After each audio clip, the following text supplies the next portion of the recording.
On the left wing, he rises with worker right on him. It's in and out and back in. Bryan Alberts follows that up with a fast break dunk, finishing with a Bryan Alberts his team trending in the right direction. Bryan Alberts hitting some early shots for 15 points.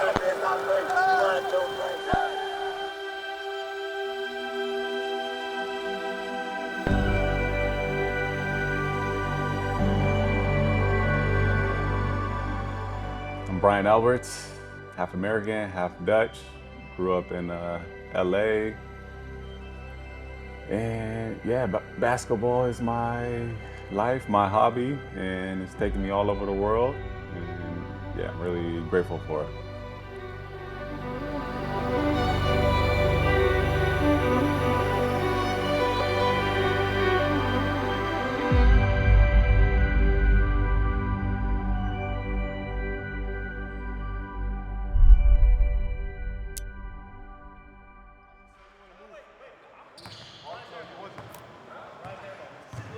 You're right. I'm sorry, man.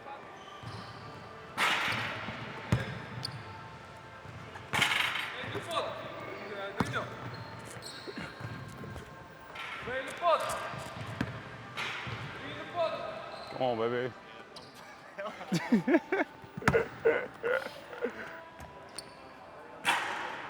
Crazy how he be faking this shit his whole life. Where do you get those? I think right away they think I'm bougie or like the nice things in life, and yeah, probably think I'm just flying around everywhere my whole time. But yeah, it's not reality.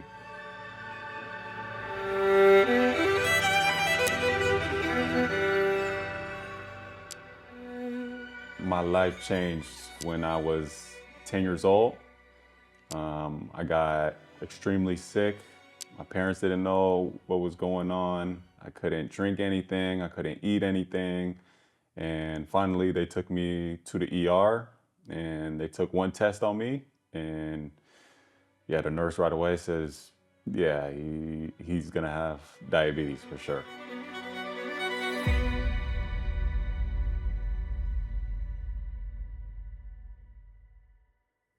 I had no idea what it meant. I had no other friends that had it, no other family that had it. I was the first in my family's generation to have it.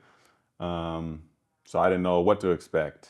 I remember the doctors were telling me about, how my life would look being diagnosed as a diabetic. And they thought, yeah, professional athlete was not really an option, especially back then with everything that they knew back then. And so, yeah, as a kid, that's all I did was play basketball. So that was my whole life. And I felt like they were trying to take that away from me. But luckily, my parents, they made sure I had all my diabetic supplies, all my, fast carbohydrates ready so I could do every practice and I could go to, every school event, every, travel ball event. And yeah, they really made it possible, even though it was something pretty difficult to do back then. I realized when I went back to school after being diagnosed, I couldn't just live life like all the other kids. Like the ice cream truck would come around and all the other kids would run and be excited about ice cream and would go eat. And then I'll realize, 2 hours later that I'm, really sick, throwing up and everything. And I realized I can't just have just the freedom as you want as a kid, as doing what you want.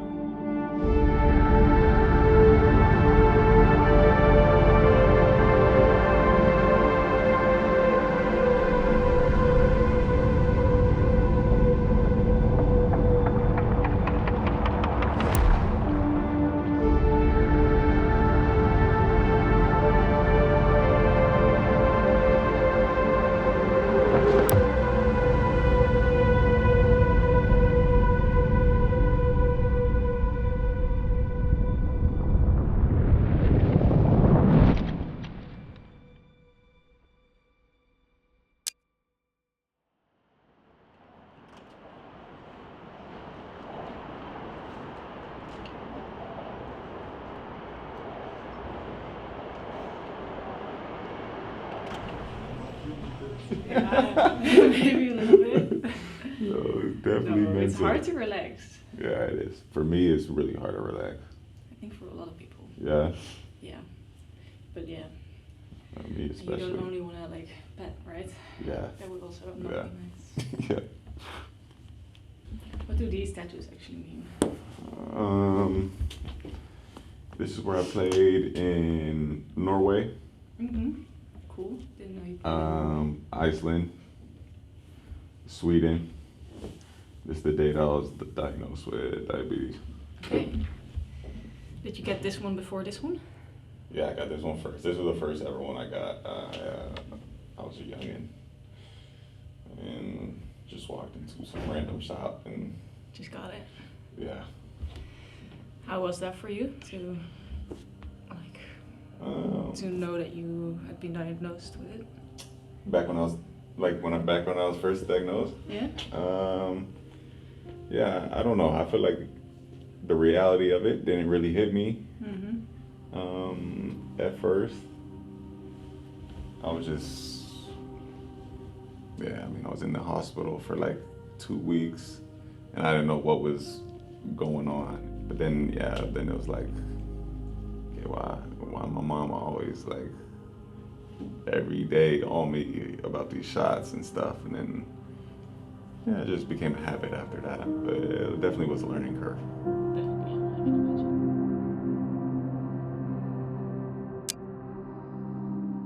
I thought by high school I have proven myself that I'm able to play at a high level with diabetes.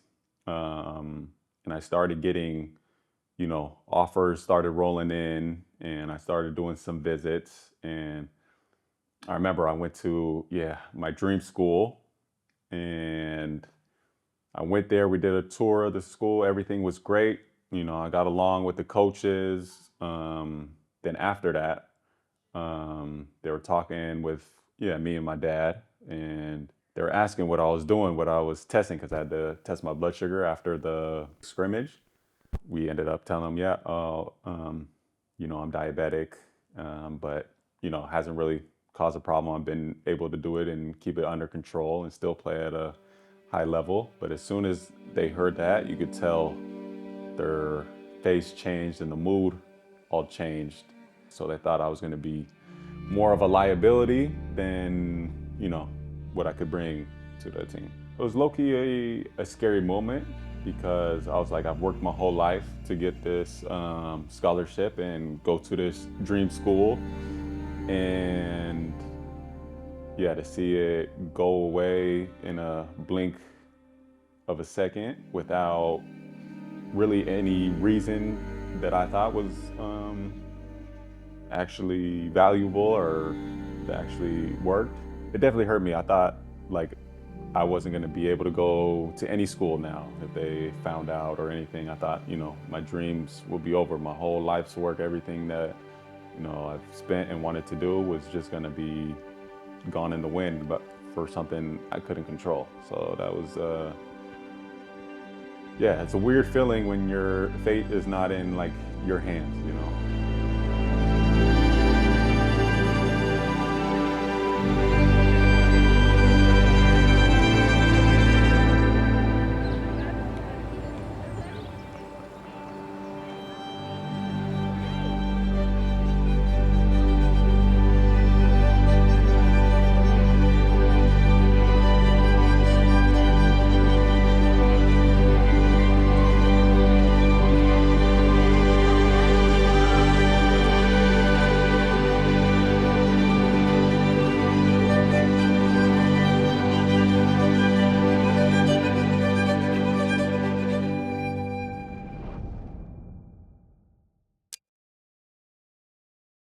What changed? I think it was really more my mental. Going through college, I really struggled mentally. I think going to therapy was actually the big change for me because I always wanted to get into it since college. I always wanted to try it out, but it was so difficult to go through the process or go through the team because you didn't want anybody knowing that you're having problems with your mental or with your head. So I was never really given that chance until I was older and an adult. And I think that's been the biggest improvement for me, life-wise and basketball-wise, was just getting my mental figured out.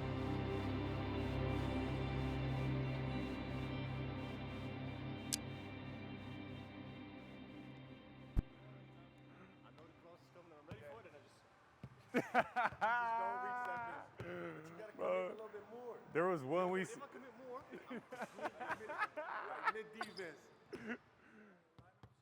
I mean, it was a very difficult, I think, process giving up 5-on-5 and moving to 3x3. What finally clicked into my head, luckily I had already known players that were playing here, because we kind of had the same problem. We were losing the joy in the game playing 5-on-5. We were just going to, you know, make another check. And once I started playing, I mean, I think I was even injured when I first started playing. Like, I had surgery on my ankle, so I wasn't even really supposed to be playing. But I really enjoyed the game because it challenged you as an individual so much more than 5-on-5. For 5-on-5, you know, if you're really good at one thing, you can be okay. But there's no hiding on 3x3. You know, you're gonna have to play both sides of the ball in any type of position against, and yeah, it really comes down to you versus the other guy. Unless Alberts continues to light this place up. Lord, forgive me. Alberts. Can always stand over, shake his hand, then jump back in that minivan, double back to his black and blam. I ain't backing down for nothing. I'ma back him down like Shaq with this black 223 in my hand. Better pray that this chopper jam like a radio It's what Amsterdam say to Vienna as they crush them here and at home.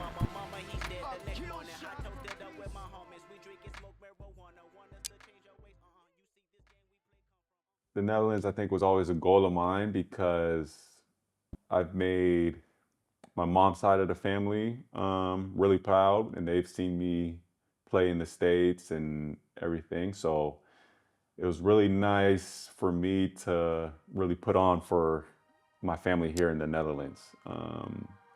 They mean a lot to me, and so I feel a little bit more pride playing for Amsterdam in the Netherlands than, you know, playing 5-on-5 in some random country. So the big goal is the Olympics in LA 2028. That's a dream. That'll be the full circle started, you know, in LA, and be able to bring it all the way around and end it there would be really special, yeah.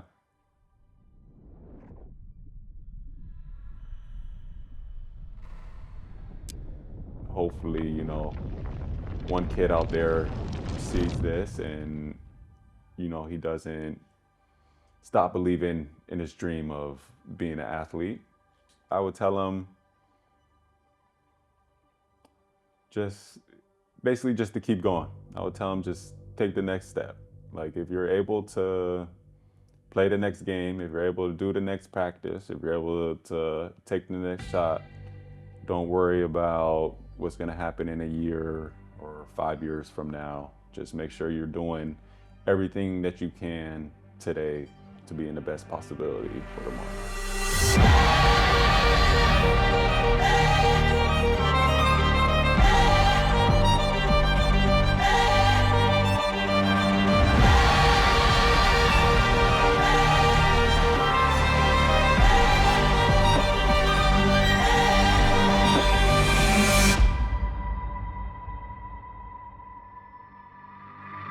If diabetes wasn't part of your life, where do you think you will be today? Wow, that's a good question. That's something I never even really thought about.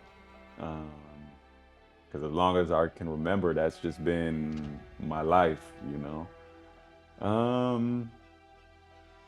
Yeah, Lord knows. I don't think it would be good. I think diabetes has taught me a lot of discipline and has grounded me a lot.